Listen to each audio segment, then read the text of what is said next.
नमस्कार दोस्तों, स्वागत है आपका मेरे चैनल पे। दोस्तों, जैसा कि आप जानते हैं कि कल 5 राफेल फाइटर जेट इंडिया पहुंच जाएंगे हरियाणा के अंबाला एयरबेस के अंदर।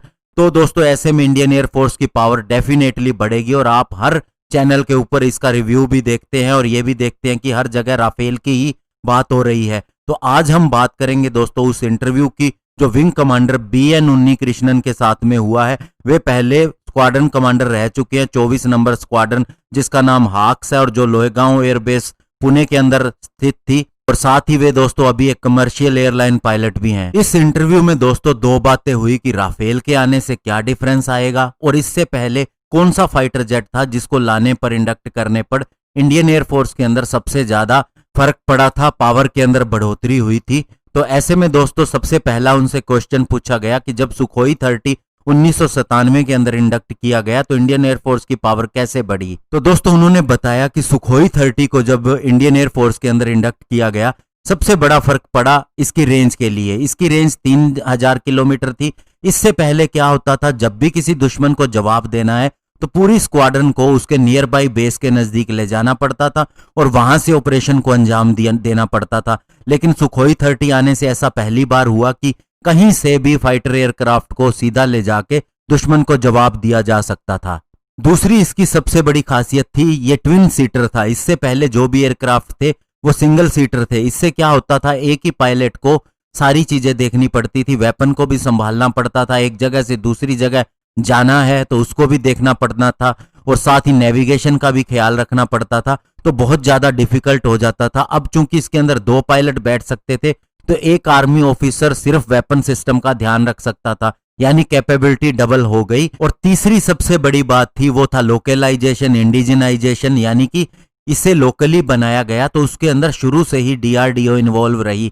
इसके अंदर इंडिया स्पेसिफिक चेंजेस भी बहुत ज्यादा किए गए। साथ ही इसके अंदर इस तरह के बदलाव किए गए कि उस समय भी इसको बेहतरीन बनाया गया और आज भी इसके अंदर चेंजेस हो रहे हैं और फ्यूचर में भी होते रहेंगे। आपने देखा होगा ब्रह्मोस मिसाइल को इसके साथ इंडक्ट किया जा चुका है और निर्भया मिसाइल भी मान सकते हैं कि आने वाले समय में इसके साथ इंटीग्रेट हो जाएगी। तो ऐसे में दोस्तों ये एक फ्यूचर रेडी फाइटर एयरक्राफ्ट हमने खरीदा। अब दोस्तों बात आती राफेल फाइटर जेट को इंडक्ट किया जाना। तो इसके बारे में जब उनसे पूछा गया तो उन्होंने कहा कि हालांकि मैं इसका पूरी तरह जवाब नहीं दे सकता क्योंकि न तो मैंने राफेल को चला के देखा है, इसका एक पायलट ही बता सकता है कि एक्चुअल में क्या डिफरेंस आएगा। लेकिन उन्होंने बेसिक बात बताते हुए कहा कि पहला फर्क ये है कि जो पायलट इसके ऊपर ट्रेनिंग ले रहे हैं, इससे पहले मॉडर्न एवियोनिक्स पे उन पायलट की कितनी ट्रेनिंग हो चुकी है, कितना उन्हें इसके बारे में ज्ञान है, इस चीज का बहुत फर्क पड़ेगा। दूसरा पॉइंट उन्होंने बताया कि फ्लाइंग सिलेबस, यानी एक बहुत सी चीजें होती है जो डिसाइड की जाती हैं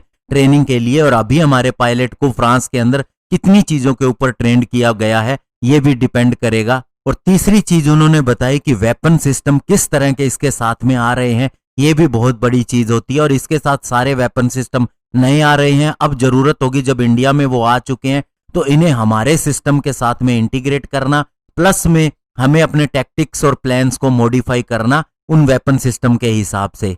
और इस तरह से इस फाइटर एयरक्राफ्ट को हमारे कंट्रोल और कम्युनिकेशन सिस्टम से अटैच करने में और बहुत सी चीजें सीखने में कम से कम 6 महीने का टाइम लग सकता है और इसीलिए कहा जा सकता है कि इसे ऑपरेशनलाइजेशन होने में 6 महीने लग सकते हैं। और ये बातें उन्होंने एक्सपीरियंस के आधार पर कही। एक्चुअल में जो इसके ऊपर ऑपरेट करेगा उसे और भी इसके अंदर इफ और बट्स आ सकते हैं तो और भी प्रॉब्लम बढ़ सकती है।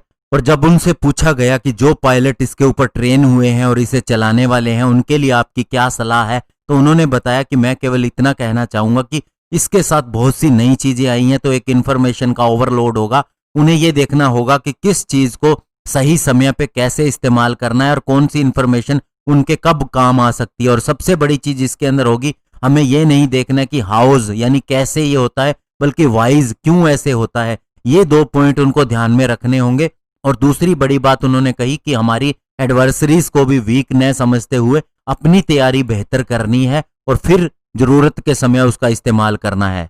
तो दोस्तों ये चीजें बहुत मैटर करती हैं। इसका सार ये है कि सुखोई 30 एक अलग तरह का एयरक्राफ्ट है, उसके अंदर इतनी खासियत थी। और अब राफेल जो कि एक बिल्कुल ही अलग तरह का ओमनी रोल एयरक्राफ्ट है, तो ये दोनों का कॉम्बिनेशन मैं पहले भी बता चुका हूं क्यों बहुत ज्यादा डेडली होगा। और आज डिटेल के अंदर इस इंटरव्यू में डिस्कस किया गया है कि कैसे सुखोई 30 MKI ने सारी चीजें चेंज कर दी और अब राफेल उसी चीज को डबल कर देगा, ज्यादा बेहतरी की तरफ ले जाएगा इंडियन एयरफोर्स को। धन्यवाद, जय हिंद।